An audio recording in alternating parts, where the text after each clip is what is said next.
Уважаемые гости, я рада приветствовать вас на площадке Международного мультимедийного пресс-центра «Медиа». Chers collègues, nous vous saluons sur la plateforme du Centre Rossiya Sevodnia. Je vous salue à la session qui est consacrée à l'exportation des produits à destination médicale et pharmaceutique. Nous sommes tous sous l'influence de la pandémie, mais nous sommes en face de défis de l'augmentation de la durée de la vie, des problèmes de santé très différents. La Russie augmente ses exportations de produits pharmaceutiques. Le Nigeria, depuis l'année dernière, fait partie des 5 pays destination pour les exportations des produits pharmaceutiques russes. Nous sommes aujourd'hui avec notamment Alexei Kazakov, directeur pour les activités internationales du groupe Meleta. Merci, chers collègues. Je tiens à remercier les organisateurs de cet événement. Merci de cette occasion qui m'a été offerte de prendre la parole devant vous pour raconter notre histoire de succès au niveau des exportations des produits pharmaceutiques. Nous sommes en face d'un grand défi qui est la pandémie de Covid-19. Donc, les exportations des équipements et des produits pharmaceutiques sont un domaine de prédilection. Le groupe Meleta, que je représente, a pour mission principale la réduction de la mortalité par infection. Nous disons non à la mortalité par infection. Et bien sûr, je tiens à souligner que dans cette recette, l'ingrédient principal, c'est le produit. L'offre est basée sur le produit. Les valeurs que porte le produit, les défis auxquels nous pouvons faire face grâce à ce produit. Les valeurs de notre produit, donc, que je voudrais vous raconter aujourd'hui pour vous expliquer comment nous interagissons avec nos partenaires à l'étranger. Je le ferai au travers de la situation actuelle autour de la pandémie Covid. Comme toute infection liée aux soins de santé, cette infection touche dans une grande mesure les patients hospitalisés et le personnel médical. Il s'agit de longs séjours du personnel médical dans les hôpitaux et puis le manque ou l'absence des moyens de protection individuelle ou encore de la mauvaise désinfection des locaux. Il y a 4 grands secteurs dans le domaine de la prévention, c'est le patient, le personnel, les produits médicaux et le milieu nosocomial. La désinfection est donc très importante là-dessus. Notre entreprise fabrique de l'équipement de désinfection à ultraviolet pulsé. Aujourd'hui, dans le monde, ce sont les méthodes chimiques de désinfection qui prévalent. Je peux parler des heures devant vous là-dessus. Et puisque nous sommes focalisés sur l'interaction dans le domaine des exportations, je tiens à dire seulement, si l'on parle d'une désinfection ultra rapide et très efficace, il faut opter pour les méthodes physiques. Et puis, s'il s'agit de la création de la propreté, si vous voulez, et non pas d'un soutien de propreté, il n'existe que 2 technologies. Il s'agit des lampes à vapeur de mercure, classiques, qui existent depuis longtemps, mais qui ne permettent pas de résoudre tous les problèmes. Et ce sont des technologies pulsées à xénon qui ont fait leur preuve dans 17 pays du monde. Nous fabriquons Et nous fournissons des appareils portables également qui sont en forte demande. La différence entre nous et les lampes à mercure classiques, c'est la différence profonde de technologie. Nous proposons une technologie innovatrice qui permet de reproduire l'éventail complet des longueurs de radiation, et ce qui permet de détruire complètement l'ADN de la cellule même.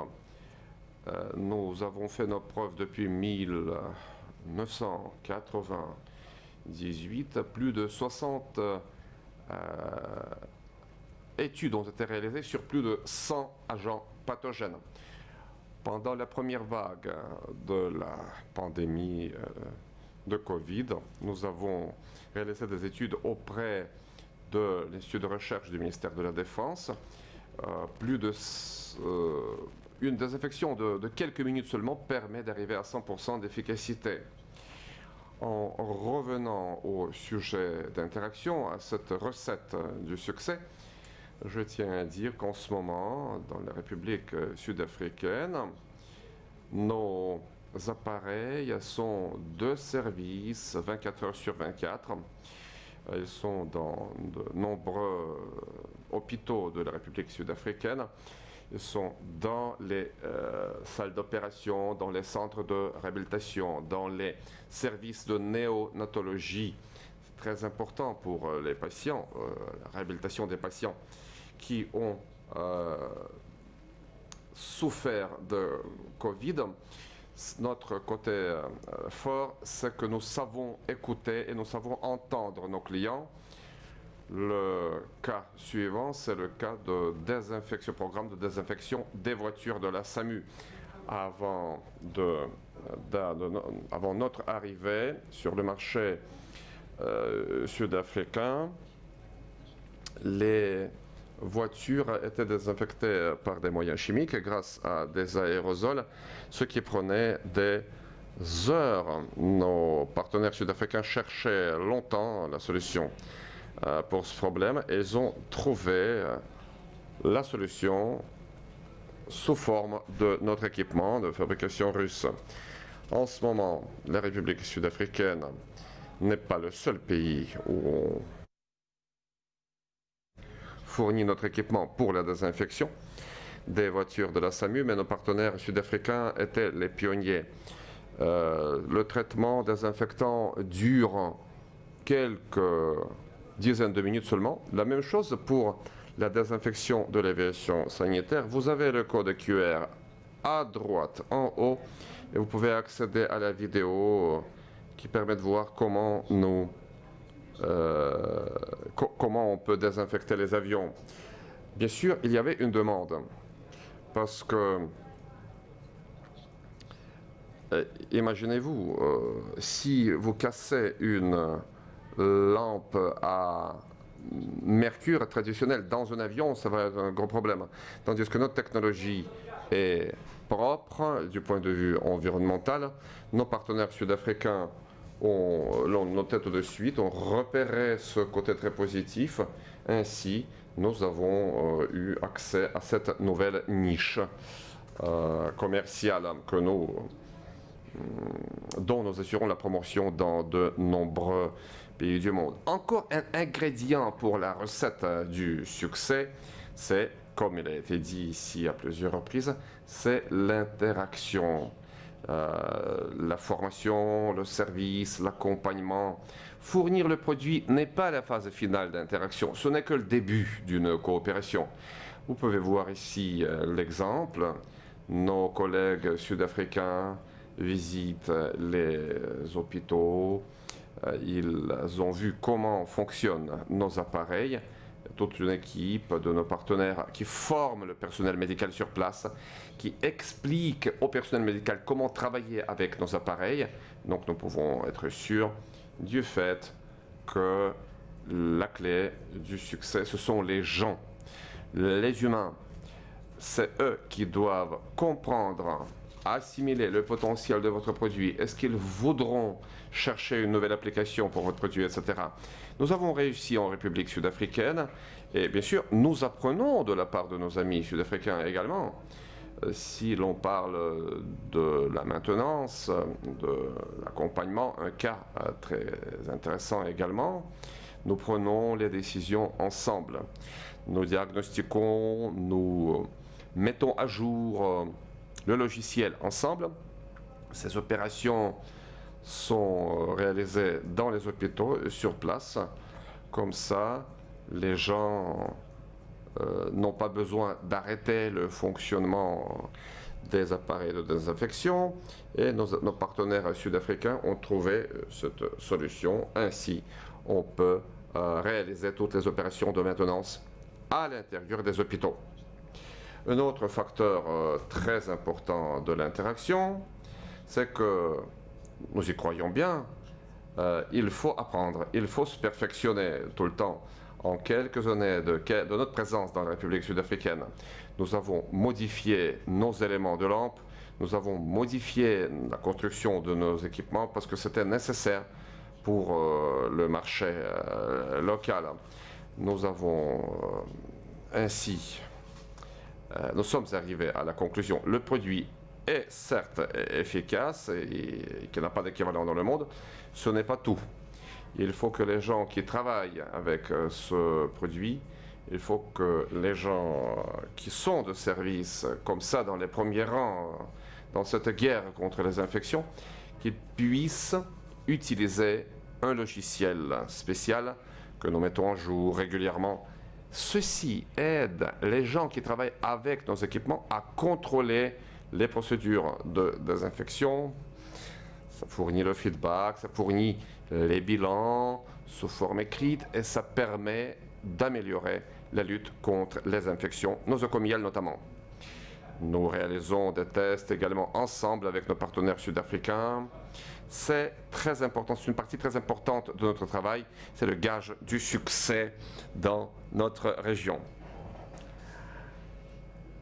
À la sortie, nous avons non seulement le retour très positif, vous avez ici un communiqué de presse qui vient de la chaîne d'hôpitaux Netcare qui désinfecte les hôpitaux, mais aussi les voitures de la SAMU et les avions sanitaires.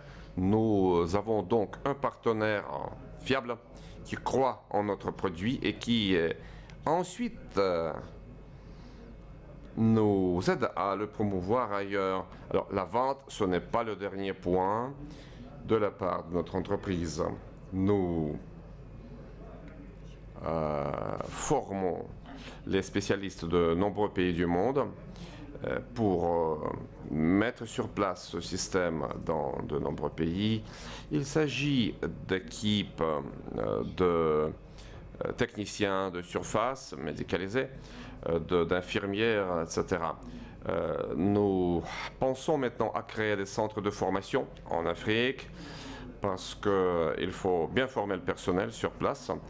En République sud-africaine, nos partenaires assurent des sessions de formation, certifient les gens qui ensuite travailleront avec nos équipements et ce qui porte des fruits. Les gens sont motivés, les infirmières sont prêtes à travailler longtemps, de faire 60 ou 70 désinfections par jour, parce qu'ils savent que ça permet de sauver les vies humaines. En revenant à ce que je viens de dire, il faut des relations bilatérales avec les partenaires, et puis cette capacité d'écouter, c'est très important. Certains peuvent penser que l'entreprise est arrivée au bon moment et au bon endroit. Nous sommes arrivés à l'époque de Covid. Alors, la victoire nécessite une préparation. Nous sommes présents en République sud-africaine depuis 2018. Nous avons lutté contre des agents pathogènes très différents, des entérocoques résistants, des streptocoques résistants notamment, des bacilles. Et nous avons accumulé une expérience qui, n'est-ce pas, est profitable pour notre avancement. En ce moment, nous sommes présents en République sud-africaine. Il est très important d'élargir notre présence Voilà, nous avons fourni le marché russe déjà. Nous sommes prêts à avancer vers d'autres marchés, vers des pays africains notamment. Cette dernière diapo contient mes contacts. Vous pouvez scanner le code QR ou bien vous avez également le numéro de téléphone, les coordonnées WhatsApp, le courriel. Nous sommes prêts, si nécessaire, à répondre à vos questions. N'hésitez pas à les poser. Nous sommes ouverts à une coopération et nous attendons de nouveaux partenaires. Merci beaucoup.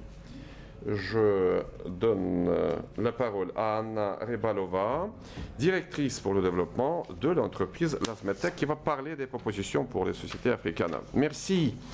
Je tiens à remercier Mosprom et le département pour l'industrie et l'entreprise de la ville de Moscou, parce que au moment du début de la pandémie, on était tous en direct.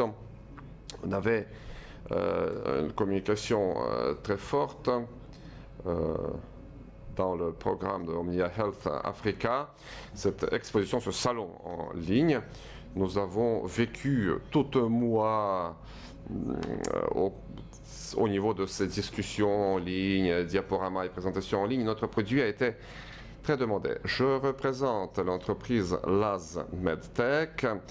Nous fabriquons des appareils laser polyfonctionnels qui est applicable à la dermatologie, à la chirurgie, à la gynécologie, à la physiothérapie. Vous savez que les technologies laser sont aujourd'hui très avancées, progressent rapidement. Tous les 2 mois, nous inaugurons une nouvelle direction. Je vais peut-être d'abord parler de Smart Lifting. Il s'agit d'un lifting peu invasif, de lifting de peau. Ça permet de créer, de modeler les zones du corps rapidement en 1 heure, si vous voulez, et ceci grâce à l'équipement laser. Cette procédure est très demandée. Il y a des gens qui viennent pour être formés de nombreuses régions à Moscou et nous serons heureux de partager nos protocoles et nos technologies. Nous travaillons également dans le domaine de la gynécologie. Il s'agit de procédures de rajeunissement. Il s'agit aussi de procédures de traitement de maladies gynécologiques. Une technologie unique et permet de lier l'action des 2 lasers à corps solide. Le résultat est donc bien meilleur. Dermatologie maintenant. Ici, nous avons beaucoup de procédures différentes pour le rajeunissement, mais aussi le lifting carbone et d'autres procédures importantes pour la cosmétologie et la dermatologie. Important de dire, de nombreuses procédures qui doivent être adaptées pour le marché africain. Nous avons déjà réalisé cette adaptation, parce que nous travaillons avec des ambassades à Moscou. Donc ces procédures sont déjà mises en route. Depuis le premier forum Russie-Afrique en Russie, nous interagissons, coopérons avec les médecins dermatologues qui avant allaient en France pour un stage. Aujourd'hui, ils interagissent avec nos médecins et des protocoles qui existent avec nos appareils sont donc applicables, s'appliquent pour cette formation. Et bien sûr, cette formation théorique s'accompagne tout de suite d'une formation pratique. Et finalement, nous ne sommes pas seulement des fabricants des appareils médicaux, mais nous organisons aussi des formations. Et comme ce sont des technologies les plus modernes, nous organisons ces formations continues pour les médecins gynécologues, pour les dermatologues sur notre base clinique. Nous coopérons activement avec l'université Sechenov et nous pouvons dire que beaucoup parmi les médecins qui travaillent en Afrique, ils ont passé leurs études sur le territoire de la Russie, y compris à l'université Sechenov. Et comme ça, ils continuent et passent cette formation continue avec nous. Nous sommes ouverts à la coopération. Nous avons des technologies différentes. Nous choisissons les appareils et les formations en dépendance des besoins des médecins. Par exemple, un médecin peut nous adresser et dire que voilà, je suis un dermatologue, mais je veux être spécialisé dans de tels domaines. Et nous définissons des domaines différents pour lui. Ensuite, c'est la formation continue. Il a un certificat après cette formation continue. Nous avons aussi les services après formation, après vente, qui est réalisé au cours de 2 années après la fin du programme. Et nous avons aussi le certificat de CE qui est nécessaire pour les ventes. Et notre équipement est installé non pas seulement sur le territoire de Russie, mais aussi dans d'autres pays du monde. Ces appareils sont très populaires au Moyen-Orient parce que là-bas, ces technologies modernes sont très demandées et très utilisées. Donc, nous vous invitons tous à coopérer avec nous. Merci beaucoup. Nous travaillons en format de la visioconférence.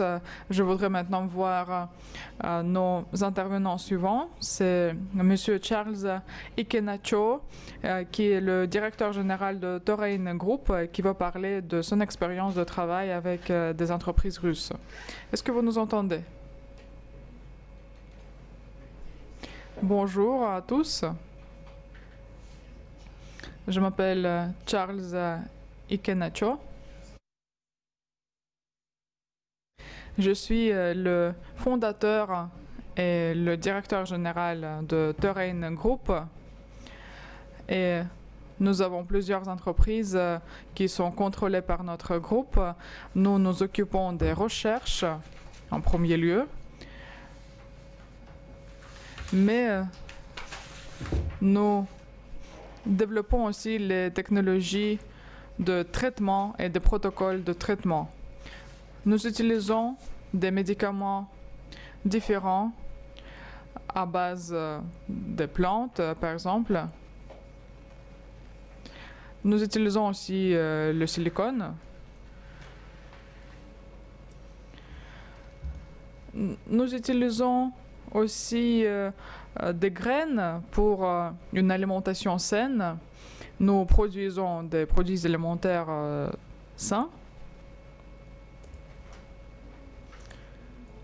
Nous travaillons aussi dans le domaine de l'agriculture.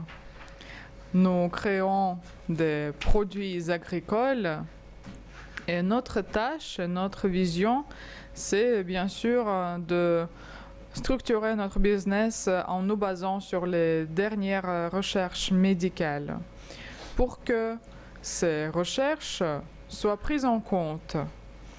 La Chambre d'industrie et du commerce de Moscou s'est adressée à nous pour des questions de coopération et nous sommes très intéressés à coopérer avec des entreprises russes, de différentes entreprises russes. Et il y a une entreprise avec laquelle nous pouvons coopérer. C'est une entreprise de la ville de Kazagne qui utilise des produits agricoles organiques et ils utilisent aussi des aliments très écologiques pour élever le bétail. Ils produisent aussi des agréments. Nous utilisons aussi d'autres produits, de différents produits naturels pour lutter contre les infections et les bactéries, contre les champignons, etc. Nous utilisons aussi des canaux différents pour discuter de notre coopération avec les entreprises russes. Et Un des problèmes, une des questions, c'est la lutte contre les mosquites qui peuvent disséminer le paludisme. Et dans ce domaine-là, on se base sur les données statistiques. Ces derniers temps, le paludisme se propage de manière considérable. C'est une infection et l'agent contaminant de cette maladie, ce sont des mosquites. En Nigeria, pour nous, il est très important de lutter contre les quantités excessives des mosquites. Nous les tuons parce que le plus on a de mosquites, le plus on a de chances d'avoir une contamination rapide du paludisme qui peut provoquer encore d'autres maladies. Il y a encore un point important. Qu'est-ce qu'on peut utiliser pour éliminer les mosquites? On peut utiliser des pesticides, ce qui est très dangereux pour l'économie et pour la santé des gens. Qu'est-ce que nous pouvons faire? Nous nous basons sur la politique nationale élaborée par le gouvernement nigérien pour que sur le continent africain, on ait une production écologique propre, pour qu'on ait une économie verte. Et ces derniers temps, l'économie de la Nigeria voit une croissance. Il y a eu une croissance de 50%. Et maintenant, nous sortons sur les marchés internationaux. Nos produits apparaissent sur des marchés internationaux. Et je dois dire je dois parler d'un autre point important. Je me joins à l'intervenant précédent. Il faut tout d'abord souligner le capital humain. Nous avons besoin des professionnels, des médecins professionnels, des scientifiques qui peuvent définir quels sont les problèmes et qui peuvent dire comment on peut travailler avec ces problèmes, avec ces questions. De plus, nous organisons des consultations pour les milieux d'affaires et nous structurons un dialogue d'affaires avec la Chambre de commerce et d'industrie de la Fédération de Russie. Nous y discutons de ces questions-là. Le gouvernement voudrait maintenant décentraliser le secteur des hydrocarbures, voudrait le privatiser. Vous savez que maintenant c'est nationalisé. Et c'est pour cela que, comme vous savez aussi, quelques 87% des hydrocarbures sont sur notre continent. Et Nigeria est aussi très riche en ressources de pétrole et de gaz. Et je pense que nous allons créer les secteurs d'extraction et renforcer ce secteur. C'est pourquoi, encore une fois, la lutte contre le paludisme est très importante. Quelques 45% millions de dollars ont été investis par les entreprises russes dans notre économie. Et donc, nous devons avoir des solutions communes parce que nos relations avec les partenaires russes sont très étroites et nous espérons que ces progrès seront encore renforcés. Nous sommes très intéressés au fait que les investisseurs russes viennent en Afrique parce que l'Afrique a beaucoup de potentiel. Nous savons qu'il y a plus d'1 milliard de personnes qui vivent sur le continent africain. Les pronostics pour la démographie sont très positifs et quand nous regardons ces gens actifs, ces personnes très jeunes, vous voyez qu'il y a un grand pourcentage de la population qui sont très actifs. Et de plus en plus d'entreprises russes viennent sur notre continent et nous avons beaucoup d'avantages pour les entreprises russes. Nous voyons que les entreprises chinoises et américaines sont déjà présentes en Afrique et les entreprises russes avec ces types de services, de produits que nous voyons ont beaucoup de potentiel aussi. Nous pensons qu'il y aura un approfondissement de nos relations Merci beaucoup pour votre question, merci beaucoup pour l'invitation. Merci beaucoup à vous pour votre intervention, merci d'avoir trouvé le temps et de participer à notre visioconférence. Et maintenant, nous aurons le représentant du groupe d'entreprise Introlab avec la présentation de son entreprise et de ses produits. C'est M. Arsène Arakelan, directeur exécutif du groupe des entreprises Introlab. Le groupe d'entreprises Introlab s'occupe des équipements médicaux. Je parle des équipements de matériel lourd, des CT scan et en ce qui concerne l'équipement pour les laboratoires, ce sont aussi des équipements très complexes. Et les recettes des exportations, l'expérience que nous avons, parce que nous sommes représentés non pas en Russie mais aussi au Kazakhstan, au Kyrgyzstan et en Arménie, notre expérience nous montre que nous sommes en train de travailler étroitement sur les marchés locaux. C'est pourquoi nous savons très bien, nous connaissons très bien nos clients. Et nous élaborons des relations très étroites avec nos clients. Si nous parlons des équipements nécessaires pour faire l'analyse, je pense que maintenant c'est un sujet d'actualité. Aussi si nous parlons du contrôle de la lutte contre l'épidémie, il est très important de faire l'accent sur cela en Russie et au monde. Nous voyons les preuves de ce mouvement et ce n'est pas par hasard que nos collègues africains sont intéressés par ces équipements-là. Le contrôle, c'est important.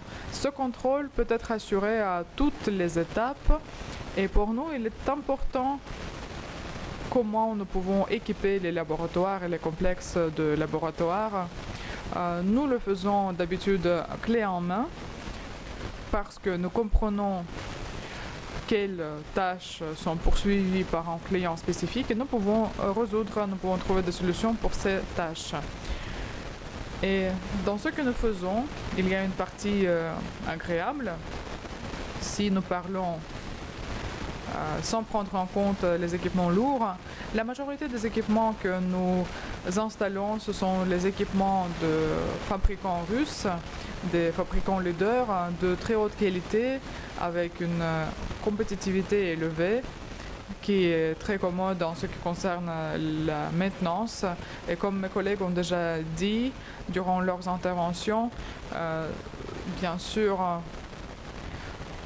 la question la plus importante lors des livraisons, c'est le fait que l'équipement russe aujourd'hui est au même niveau des services après-vente que les compétiteurs internationaux. En ce qui concerne la compétitivité, nous pouvons dire que les équipements russes dans le domaine médical et dans le domaine pharmaceutique est compétitif si nous parlons des prix.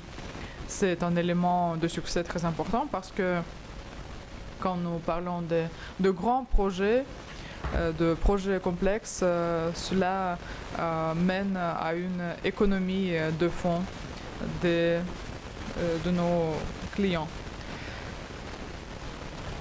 Nous organisons un monitoring très détaillé, par exemple par les services de la sûreté des produits alimentaires. C'est Roselkosnadzor, par exemple, dans la Fédération de Russie. C'est aussi le contrôle écologique, si nous parlons de la qualité de l'eau, de l'air et du sol. Notre équipement permet, et je voudrais dire encore une fois que notre équipement est compétitif par rapport à la proportion de qualité-prix. Et nous pouvons réaliser tous ces tests en conformité avec les normes et standards internationaux. Et il y a des fabricants qui créent de nouveaux normes et standards dans certains domaines. Qui est-ce que nous cherchons en Afrique? Nous cherchons des partenaires qui seraient intéressés à travailler avec l'équipement médical fabriqué en Russie en utilisant des équipes qualifiées, telles qu'ils peuvent trouver dans notre organisation, par exemple, qui peuvent avoir une approche complexe, une approche cohérente et inclusive, et comprendre les nécessités d'un client spécifique en prenant les prix les plus intéressants. C'est notre profil, c'est notre voie de développement et nous serons très contents d'avoir une coopération et des relations avec les organisations africaines. Merci beaucoup. Nous allons utiliser de nouveau nos possibilités technologiques et je voudrais vous demander de montrer l'image de M. Skhumbuzo Ngozwana, qui est le président de l'entreprise pharmaceutique Kiara Health. Bonjour à vous. Merci beaucoup pour votre invitation. Merci de m'avoir invité à participer à ce forum. Comme nous avons déjà dit, je vais parler du marché des produits et des équipements pharmaceutiques en Afrique. Je pense qu'il faut commencer par quelques chiffres. Nous connaissons d'après les pronostics qui sont faits par McKinsey et Salomon, par exemple, que le marché pharmaceutique est évolué dans les volumes de 40 jusqu'à 60 milliards de dollars. Ce pronostic a été réalisé il y a quelques années et l'année 2020 a été prévue comme une année magique quand le marché va dépasser les 40 milliards de dollars et la rapidité de croissance est énorme. Nous pouvons dire que 100 millions d'habitants en Kenya, en Afrique du Sud, c'est très important. Mais nous comprenons que notre population devient de plus en plus âgée et qu'il y a plus de maladies transmissibles par des voies différentes. Nous connaissons que le volume du marché, d'après ces pronostics, quand même, nous voyons une croissance prévue et nous voyons aussi qu'il y a une amélioration dans la qualité parce que avant, en Afrique, les pays occidentaux, c'était des entreprises internationales qui livraient des produits de qualité mais qui étaient trop chers pour certains gens. Et ensuite, il y avait des entreprises, notamment les pays orientaux, et c'était déjà des produits avec des prix accessibles, mais des fois la qualité n'était pas au niveau. Et nous savons qu'il y a quelques entreprises orientales. Certaines entreprises livrent une bonne qualité des équipements et des produits. D'autres entreprises livrent des produits et des équipements avec une qualité variable. Si on peut le dire comme ça. Nous voyons que nous avons par exemple eu des associations des fabricants des produits pharmaceutiques africains et nous voyons aussi l'union de certaines régions africaines et ces associations agissent en conformité avec des standards et ils sont contrôlés, ils sont prouvés par des certificats et des organes internationaux d'envergure. Mais quand nous voyons des portefeuilles de produits un peu limités, cela montre que il faut prendre en compte les nécessités et les besoins des patients africains et les nécessités du continent africain. Vous savez bien que les médicaments moléculaires, à base moléculaire, ce sont des médicaments contre le diabète, par exemple, et d'autres médicaments pareils, nous donnent encore beaucoup de potentiel pour le développement. Et là, la place des entreprises russes peut être forte parce qu'il y a déjà des entreprises russes qui viennent avec leur portefeuille de produits, avec les technologies nouvelles pour, n'est-ce pas, répondre à la demande locale et pour faire la concurrence sur les marchés africains et asiatiques.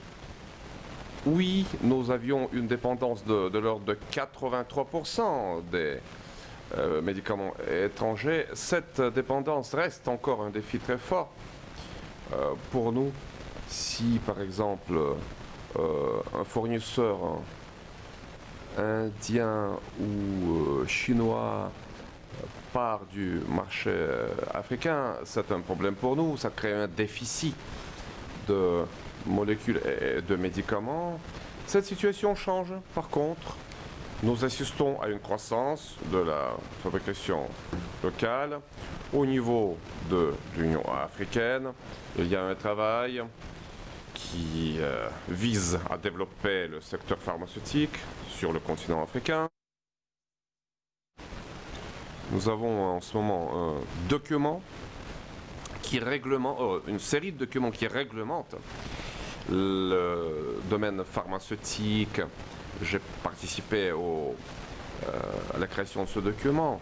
Le Ghana, le Nigeria, l'Éthiopie, tous ces pays ont développé une stratégie nationale dans le domaine de fabrication de médicaments. Certains médicaments sont sujets à une homologation rapide, simplifiée. Ensuite, les fabricants locaux bénéficient de préférences au niveau des appels d'offres publics.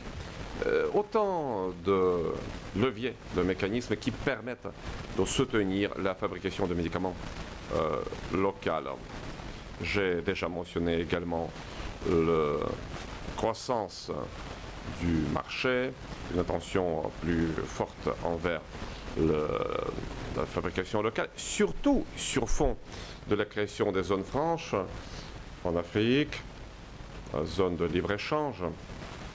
Nous assistons à la création de nouveaux programmes de santé publique. Nous soutenons le fabricant local.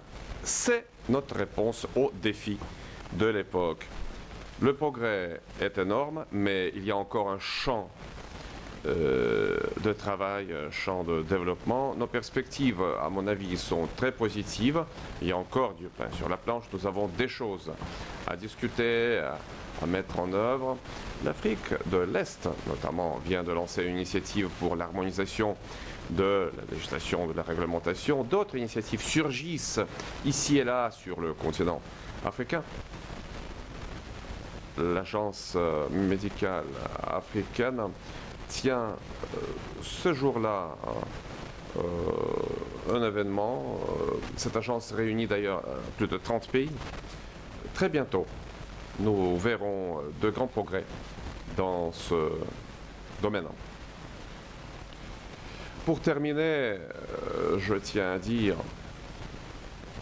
que de très nombreux acteurs sont présents sur le marché, que de très grands défis sont là, que de fortes barrières sont encore là. Et pourtant, il y a des entreprises qui sont arrivées et qui bénéficient d'une grande confiance sur le marché africain. Les Russes devraient penser à élargir leur présence, à créer des entreprises mixtes, à assurer le transfert des technologies. C'est important d'assurer le transfert de technologies. Le partenariat avec les entreprises africaines est une condition sine qua non pour s'implanter sur le marché. La demande est forte et je vous souhaite plein succès dans vos travaux. Merci beaucoup. Je donne la parole à Madame Alissa Borodina, directeur général d'Evers Group russe. Merci. Je tiens à vous remercier. Je vais parler brièvement de notre entreprise. Nous travaillons dans le domaine des consommables à usage médical. Nous sommes là depuis 20 ans.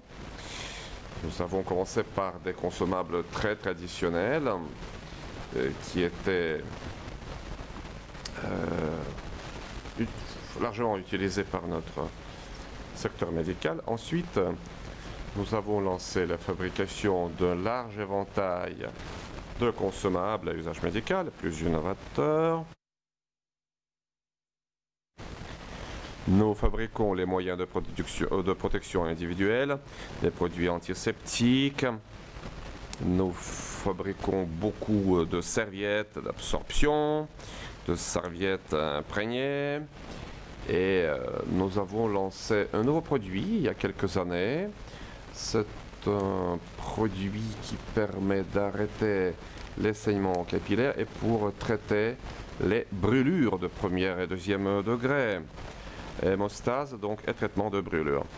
Nous communiquons souvent avec des médecins et nous demandons toujours qu'est-ce que notre médecine manque aujourd'hui. Alors, à l'issue de ces discussions, nous avons développé un produit assez compliqué, assez innovateur. C'est un revêtement spécial pour le traitement des plaies profondes, infectées, et notamment traitement d'ulcères décubitaux, de traitement de phénomènes connus sous le nom de ulcère du pied diabétique.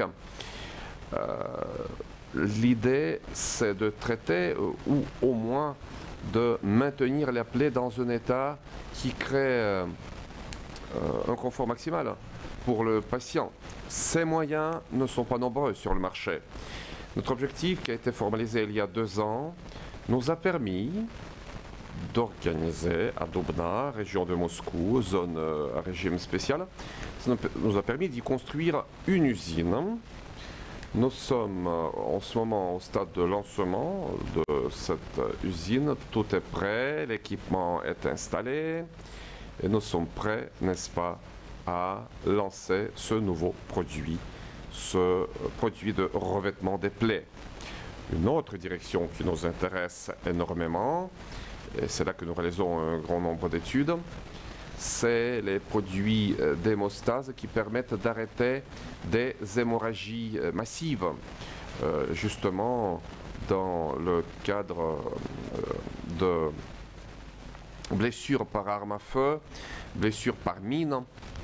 La vie humaine est souvent sauvée au premier moment, pendant les premières minutes. Et si l'aide n'arrive pas pendant les premières minutes, après l'accident, la personne peut mourir brusquement à cause de l'hémorragie. Nous sommes en train d'homologuer ce produit. Il s'agit de produits et médicaments qui seront appliqués en cas d'hémorragie massive. Je crois que ce que nous faisons, je crois que nos connaissances, notre expérience, nos compétences que nous avons accumulées, les produits que nous avons mis sur le marché, tout ceci sera intéressant pour nos collègues dans les pays africains, sur le continent africain. Puisque nous comprenons bien, aujourd'hui, tout produit à usage médical doit être avant tout sûr et très efficace. Après l'avoir compris, notre entreprise s'est engagée dans cette voie. Nous ne cessons de répéter, nous produisons quelques petits détails, comme par exemple une serviette pour la stimulation de la respiration. Ça doit être efficace, parce que c'est un petit détail, mais qui peut sauver une vie. Je suis très reconnaissante envers mes collègues, mes amis qui soutiennent ma vision. Ceci est le fruit de notre travail, mais c'est aussi la raison d'être pour nous. Je tiens à remercier tout le monde, et avant tout les organisateurs de cette visioconférence de cette occasion qui m'a été offerte de parler de nous. Nous sommes un peu les pionniers dans ce domaine. Nous sentons donc que nous sommes soutenus. Merci aux organisateurs et aux participants. Merci d'avoir participé. Nous avons un intervenant dans la salle qui voudrait prendre la parole, Alexandre Shapiro-Soleiman, président du centre d'activité MERA. Bonjour, chers amis.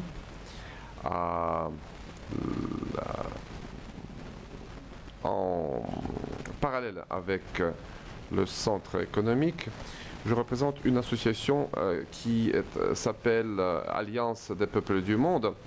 C'est une association qui est active en Israël et au Moyen-Orient. Nous organisons des négociations économiques mais aussi politiques.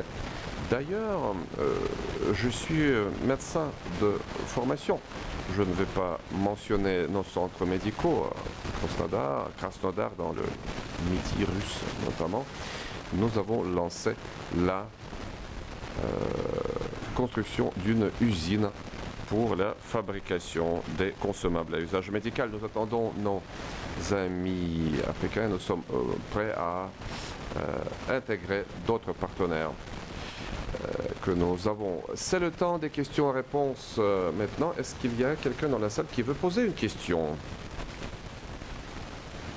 Il serait assez logique de constater que notre session a eu un grand succès parce que vous venez de parler de vous-même, vous venez d'annoncer vos activités.